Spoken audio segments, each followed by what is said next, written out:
jamana bɛ lahala min na sisan ko sɔsɔli bɛ misiriw kɔnɔ, dɔw bɛ kunutu kala, dɔw tɛ kunutu kala. An bɛ mun fɔ o la? Bon, fɔlɔ la fɔlɔ hadamaden ko n'i bɛ don a la nin diina kɔnɔ, a kala i k'a ɲɛdɔn fɔlɔ. Kunutu na wajibi mun filɛ nin ye, n'i ye majabiw yɛrɛ ta fɔlɔ, kuma 4 de b'a la majabi yɛrɛ bolo fɔlɔ, an k'o to yen.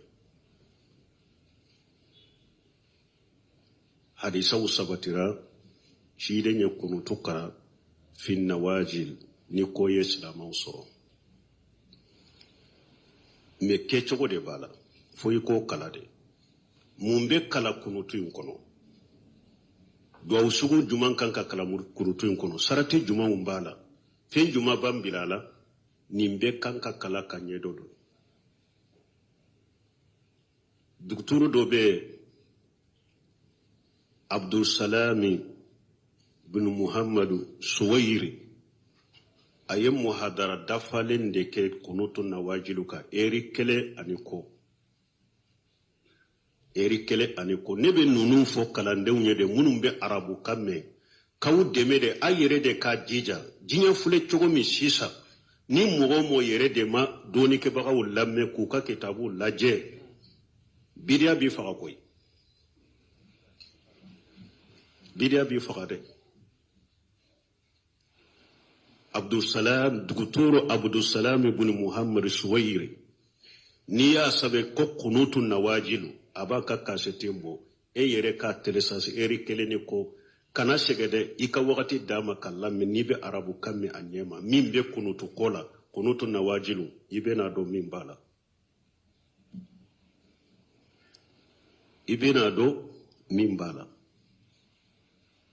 Kunutu nawajilu a bɛ kɛ. Mais fɔlɔ fatawa de kan ka kɛ, bɔyɔrɔ de b'a la. O ko n'i y'a lajɛ yɛrɛ, ciden yɛrɛ ka ɲɛnamaya bɛɛ, a ka kunutu kalan yɛrɛ, a tɛ tɛmɛ siɲɛ 2 ɲɔgɔn kan. Komi ko gɛlɛnw mana ciden tigɛ la, mais a ka kunutu nawajilu ma caya o. Nawajilu ma ca. A ye kunutu dɔ kɛ ka duwawu kɛ musadafina minnu tun bɛ Maka. A ye kunutu dɔ kɛ tuma min kalanbagaw dɔ fagara kɛlɛ dɔ senfɛ. Bon, ko kunutu fɔlɔ, a kɛ cogo ɲuman fɔlɔ, ɲamaru kan ka bɔ jamana faamaw de nɔfɛ, dɔɔnikɛbaga minnu n'u silama ɲɛmaw do, fatawa ka bɔ u fɛ. Ni faama ka ɲamaru kan ɲɛ, jamana an bɛ lahala min na, misiri bɛ ka kunutu kala. Kunutu tɛ fawuda ye o. A ka di ye ne ka misiri kɔnɔ k'a kala, a ka di ni ɲa ka misiri kɔnɔ k'a kala, o tɛ. U bɛ misiri kelen kɔnɔ, dɔ bɛ kunutu kala, dɔ tɛ kunutu kala. Ninnu bɛɛ ye de ka mankan ni fatina de don misiriw kɔnɔ. Ninnu ka kɔlɔsi, fatawa ka bɔ yɔrɔ de la, bɛɛ ka kunutu kala, jamana kana kɛ fawuda ye. Min ka di min ye y'o kɛ. Dɔɔnikɛbaw ko nin ka kɔrɔsa la fɔlɔ. Bon, a filanan, Ibn Qayyim ko, rahimahullah, a ko kana duwawuhu kalimati yashirati. Ko ciden ka duwawu ye kuma nɔgɔmaw de dɔrɔn, kuma surumaw, kuma jaw tɛ o, kuma surumaw. A ye kunutu min kɛ kabila minnu ye kalanbagaw faga. Allahumma alayka bigiri ali wa jakiwana wa ushayatan wa bani lahayana, a banna. Ciden ka kunutu ma ana duwawu kɛ silamaw ye yɔrɔ dɔ la, ou bien ana kafiru danga yɔrɔ dɔ la, a banna. O de y'a to ko kunutu nawajilu, Allahumma hadayna fi man hadayta, olu tɛ kala kunutu nawajilu la. Ni mɔgɔ min taara kunutu nawajilu o de kala kɔnɔ, i tɛ kunutu yɛrɛ dɔn. Kunutu nawajilu olu tɛ kala kɔnɔ.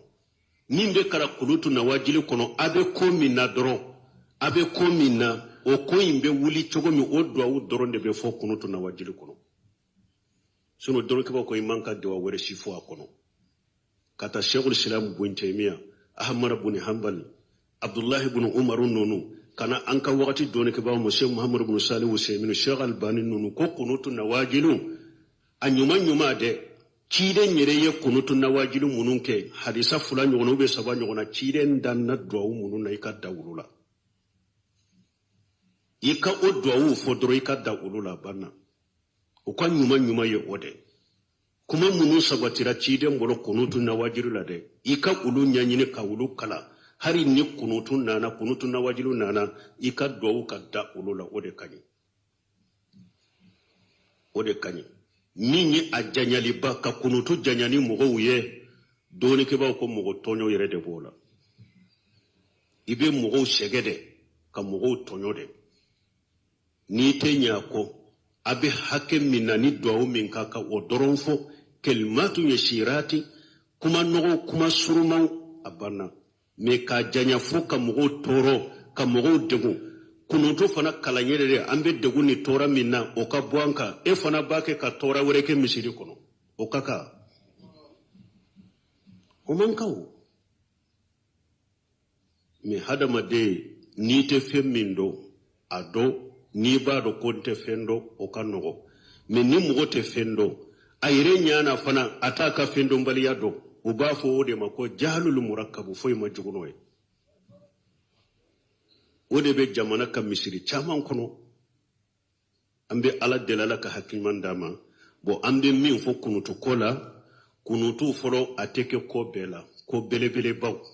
kɛlɛ filanan a ka ka fatawa ka bɔ yɔrɔ de la ka mɔgɔ ɲamari n'a ye sabanan kunutu nawajilu ani kunutu minnu bɛ kala sunkalo la kɛlɛw tɛ dɛ o ka duwawu tɛ kɛlɛ ye dɛ sunkalo kunutu ka duwawu ni mɔgɔ min taara o kala kunutu nawajilu la i ma kunutu nawajilu kɛ dɛ nin kɛra joli ye saba tɛ wa minnu sabatira ciden bolo dɔrɔn kunutu nawajilu la olu ɲini ka olu fɔ ko min b'aw kan u bɛ wuli cogo min dɔrɔn banna nin tɛ saba ye naani na kana janya ni mɔgɔw ye kana kunutu janya dɛ ka kunutu damila birili tɛ fo mɔgɔw ka sɛgɛn fo mɔgɔw ka degun o kana kɛ wa kunutu nawajilu la kuma surumaw de bɛ fɔ dɔɔnikɛbaga ɲumanw ka taa salafu la hadisa minnu nana ciden yɛrɛ ka hadisa minnu nana kuma suruma ni ko i b'o duwawu ninnu yɛrɛ fɔ yɛrɛ hari a tɛ militi kelen yɛrɛ dafa i bolo ou bien militi fila i bɛ taa biri minnu sabatira ciden yɛrɛ bolo a y'o fɔ kala kunutu nawajilu la kuma janw tɛ kuma suruma fitininw de do dɔrɔn awa an bɛ min fɔ jamana kɔnɔ an ka hakilina ye min ye silamɛya sariya ka hakilina la o ye nin de n ye kasɛti min fɔ kalandenw yɛrɛ k'a laɲini a k'a lamɛn ani mɔgɔ minnu bɛ alimamiyaw la yɔrɔw la a ye kasɛti lamɛn min bɛ kunutuko la an na ɲɛdɔn a la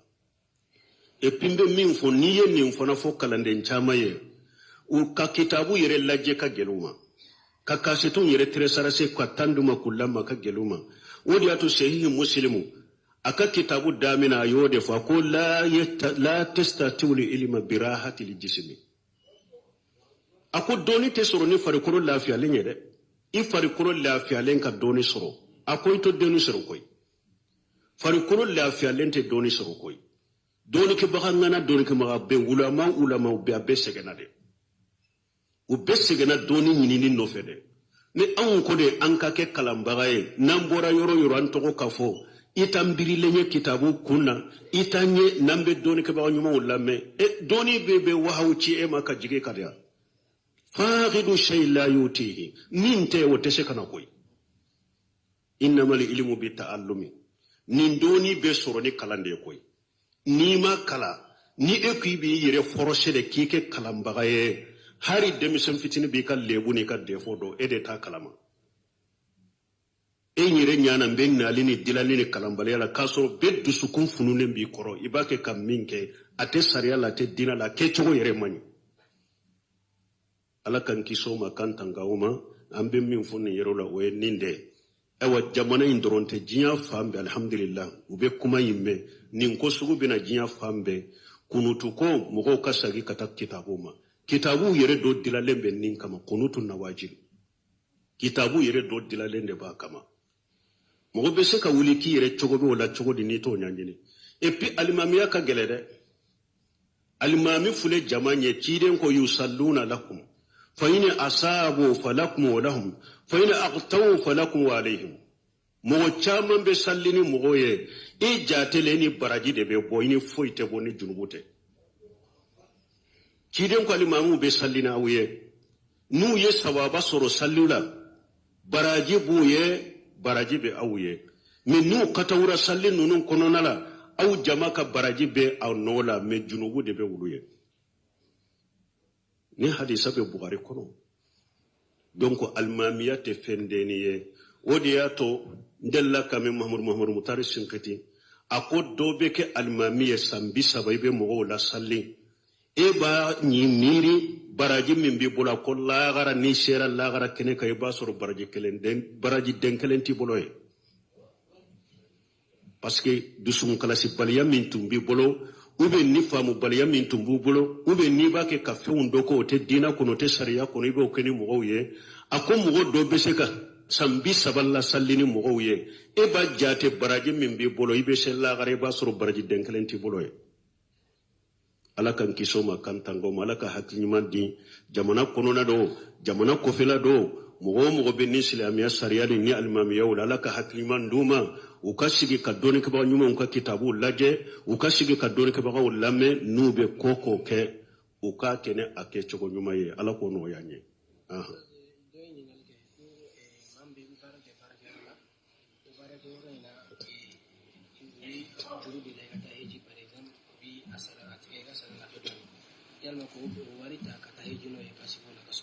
kamun ke na fa baraka yorom na donc ni fa ta hijila bi wardi ma ta hijila mais bi warin ti ga sala do doni kasori ba ma fara ga fulma fara ga yalma ko bo ko ebe baraka yoro la wa be komi hiju shetiye mais baraka yoro be juru ube hiju juru huji na folo juru do ila yirbate faraka de mais ni bora hiji yoro la bettige ka boy ka bara la doni o be cogodi mbalima ke ni hiju sheti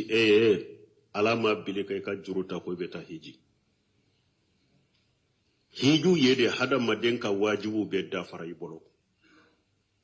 ikanna fakati da falembe e bolo ni hiju passé bora ala kata hijuru yola fokana ikanna fakati da falembe bolo wajibu munun buka ini siyoro munun kaka o bu bolo ika demba na fakati bu bolo o be sabatilem bu bolo fengo fe ni islamiya sare ka wajibi do o be da faray bolo jurutila na fulo min be to iko fe ne na nabi latamma ka kina di hiju wajibra edeka men ninni masoro i bolo iyere lafiya hiju tika kana juruta ko beta hiji wa alaykum salam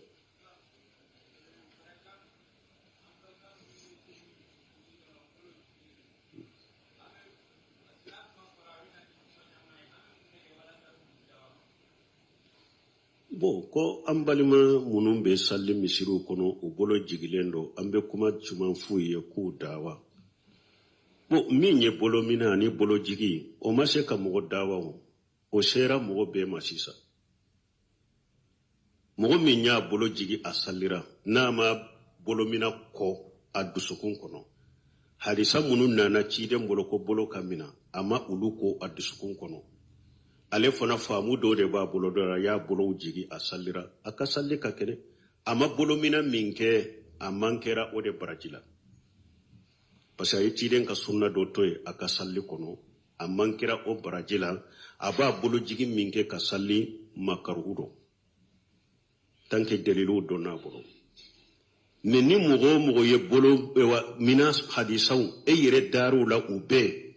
e yere de banna k'i bolo mina ka bolo mina kɔ ciden ko mana rakiba an sunnati fa laysa minni junubu be ela de parce que e banna ciden ka sunna ma de i y'a ko i dusukun kɔnɔ de junubu be ela e pimbalimaw k'a fɔ aw ye ɲo de fɔ majahabi malikiya filɛ tant que seporotɛriya lagosilen mun b'u bolo o de y'i bila nin na majahabiw bɛɛ la maliki ka majahabi ahli sunna wal jamaa de malikiya ewa majahabiw bɛɛ la ka ca ala fɛ ni majahabiw kumana n'uya a caman tɛntɛ maliki ka majahabi ani sababa bɛ bɛn yɔrɔ caman ala y'o kɛ maliki majahabi kurana ni sunna la mi majahabi tigu fanala majahabi tigi site supporteri ya gelenta bulani kanna geleya ka majahabi maliki mo laba umbo folo tede folo tunye sunna mo wulu etinya ye droba bara mi majahabi maliki mo laba majahabi site ni kanna geleya bu bolo majahabi ka majahabi maliki mo bo doro ke ba nyuma on kasega segalila majahabi tobe fule hari nu ko majahabi kotede ni aywa ani hadisa kunu nyogon bila dorobe hadisata saudi aka karmo baw fulo bebe ahmad ibn hanbali ka majahabi de kaw me ute kitabu sarahuni majahabi togoy be kitabu be sarahuni qur'ana ni sunna de ala fahmu salafus salih ubu kanyinin khalifa na be jabi ni qur'ana ni sunna de ala fahmu salafus salih me majahabi malikiya doronde kanna gele katuye ka soro mimbu ka majahabi kono afamulen tu bolo fana bolo mina min fule ni nyen ko mamur lamini sinkiti murtani de doya doni de ya sidi saudiya obe malahabi ulube majahabi maliki do ko me kabako majahabi maliki kitabu durusilende bulu kunna abe tuma mi do tara afe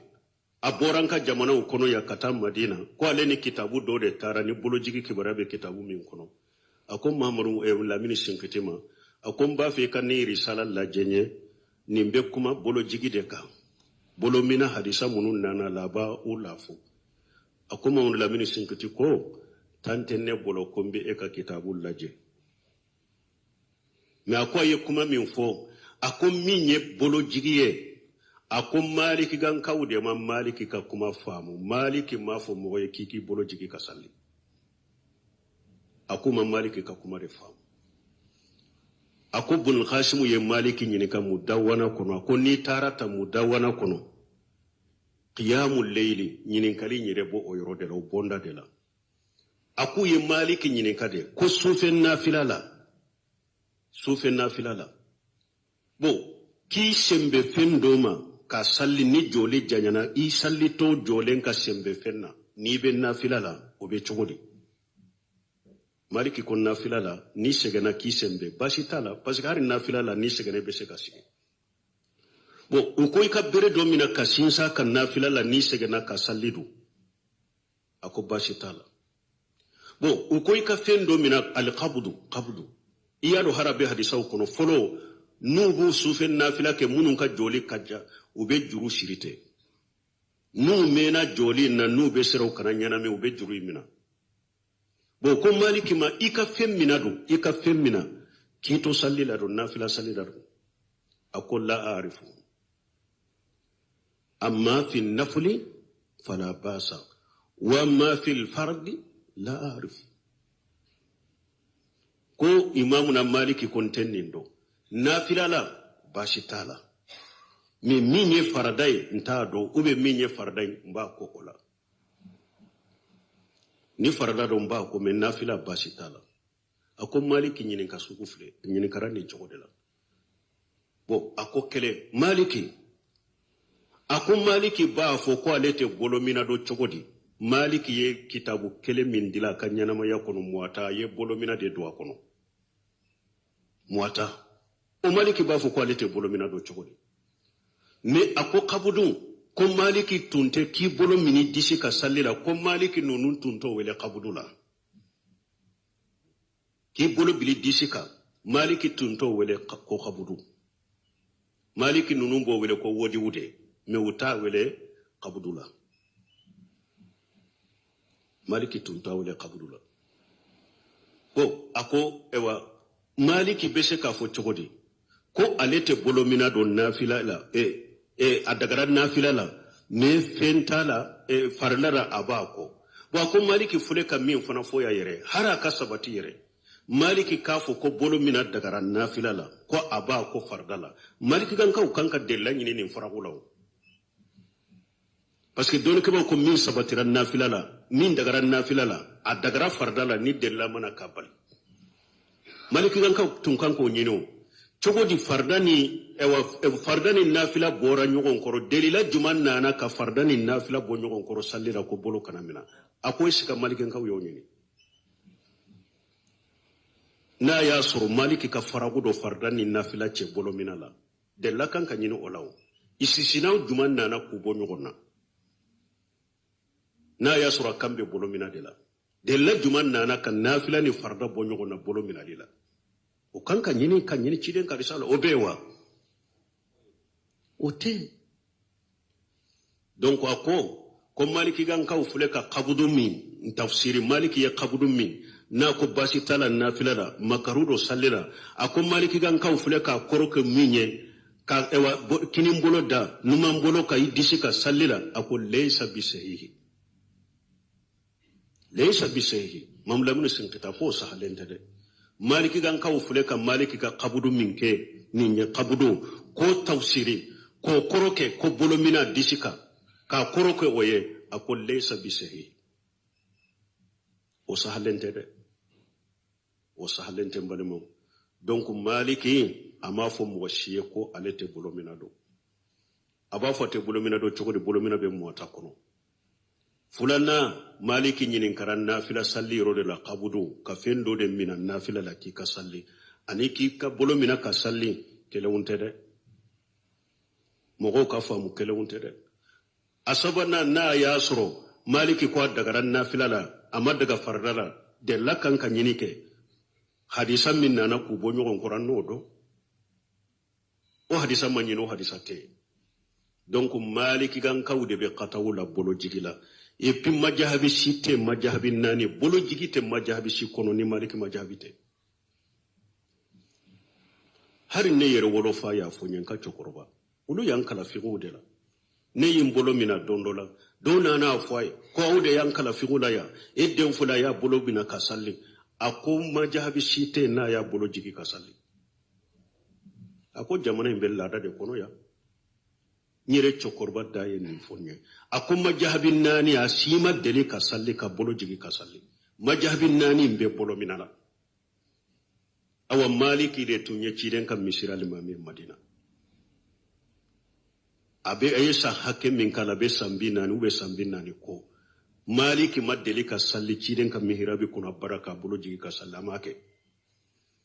a ma wuli a b'a bolo de mina ka salli fo a ka taa fatu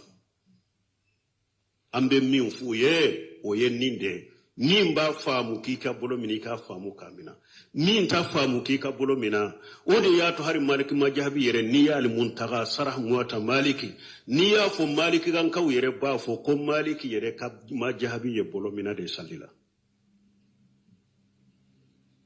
aw ni mabudi abu dawuda sarahu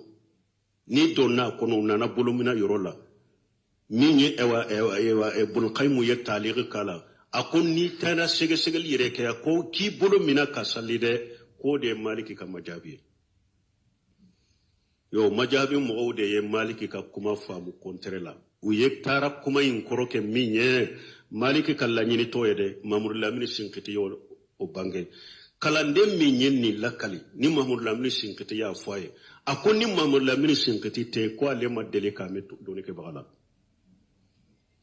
min bɛ nin kuma faranfasiya nin cogo la a ko a ma deli k'a mɛn doni kɛbaga la ni mamuru lamini sinkiti tɛ ala ka hakiman d'a ma awa bolomina ye o de ciden ka sunna ye bolomina de a ka sebo sunna ye jolomina ye salafu saliw bɛɛ tun b'a bolo de mina ka salli a bɛɛ awa sitta sahiha kitabu 6 min bɛ ciden ka awa kumaw fɔ a n'a salli cogo k'i bolo jigi ka salli a tɛ kitabu kelen kɔnɔ bolomina de b'a bɛɛ kɔnɔ bali sheikh albani an ka wagati ka hadisa dɔnbaga ala ka hinna a la a ko k'i bolo jigi ka salli hari hadisa kelen mana la hari hadisa defu k'i bolo jigi ka salli hari hadisa defu mana la k'i bolo mina ka salli hadisa 30 de nana la min ka kɛnɛ ani min lafulen de hadisa 30 ka bɔ seba 50 bolo k'i bolo mina ka salli awan balima an bɛ min fɔ k'i bolo mina ka salli o de ciden ka sunna ye o de majahabi naani bɛɛ ka taabolo ni ka sunna ye o de sebaw bɛɛ ka sunna ye o de taabinaw bɛɛ ka sunna ye o de taabinaw bɛɛ ka sunna ye k'i bolo mina ka salli o de sunna ye ni mɔgɔ min y'i bolo jigi ka salli min b'a bolo mina ka salli a bɛ baraji min sɔrɔ e t'a ɲɔgɔnna sɔrɔ an m'a fɔ i ka salli tiɲɛna dɛ mais bolo minana bɛ baraji min sɔrɔ e t'o ɲɔgɔnna sɔrɔ i ka salli la parce que e ciden ka sunna do tɔ ye mais n'i y'a ko yɛrɛ de kɔni junubu de b'i la o la parce que i ye ciden ka sunna dɔ kɔ ala kan kisi kan tanga ala ka faamu d'a ma ko wagati banna subhanaka allahumma rabbana bihamdika ashhadu an la ilaha illa anta astaghfiruka wa atubu ilayk jamana bɛ lahala min na sisan ko sɔsɔli bɛ misiriw kɔnɔ dɔw bɛ kunutu kala dɔw tɛ kunutu kala an bɛ mun fɔ o la bon fɔlɔ la fɔlɔ hadamaden ko n'i bɛ don a la nin diina kɔnɔ a kala i k'a ɲɛdɔn fɔlɔ kunutu na wajibi mun filɛ nin ye n'i ye majabiw yɛrɛ ta fɔlɔ kuma 4 de b'a la majabi yɛrɛ bolo fɔlɔ an k'o to yen hadisaw sabatira ciden ye kunutu kala fin nawajil ni ko ye silamaw sɔrɔ mais kɛcogo de b'a la fo i k'o kala de mun bɛ kala kunutu in kɔnɔ duwawu sugu juman kan ka kala kunutu in kɔnɔ sarati jumanw b'a la fɛn juman b'an bila a la nin bɛ kan ka kala ka ɲɛ dɔ don duguturu dɔ bɛ abdulsalami bin muhammadu suwayiri a ye muhadara dafalen de kɛ kunutu nawajilu kan eri kelen ani kɔ ne bɛ ninnu fɔ kalandenw ye de minnu bɛ arabu kan mɛn k'aw dɛmɛ de a yɛrɛ de k'a jija diɲɛ filɛ cogo min sisan ni mɔgɔ mɔgɔ yɛrɛ de ma dɔɔnikɛbagaw lamɛn k'u ka kitabu lajɛ bidiya b'i faga koyi bidiya b'i faga dɛ dugutoro abdulsalam ibn muhammad suwayiri n'i y'a sɛbɛn ko kunutu nawajilu a b'a ka kasete bɔ e yɛrɛ k'a telesasi eri kelen ni ko kana sɛgɛ dɛ i ka wagati d'a ma ka lamɛn n'i bɛ arabu kan mɛn a ɲɛ ma min bɛ kunutu kɔ la kunutu nawajilu i bɛna dɔn min b'a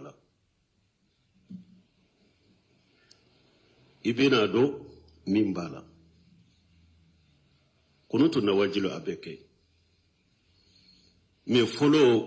fatawa de kan ka kɛ bɔyɔrɔ de b'a la o ko n'i y'a lajɛ yɛrɛ ciden yɛrɛ ka ɲɛnamaya bɛɛ a ka kunutu kalan yɛrɛ a tɛ tɛmɛ siɲɛ 2 ɲɔgɔnna kan komi ko gɛlɛnw mana ciden tɛrɛ la mais a ka kunutu nawajilu ma caya o nawajilu ma ca a ye kunutu dɔ kɛ ka duwawu kɛ musadafina minnu tun bɛ maka a ye kunutu dɔ kɛ tuma min kalanbagaw dɔ fagara kɛlɛ dɔ senfɛ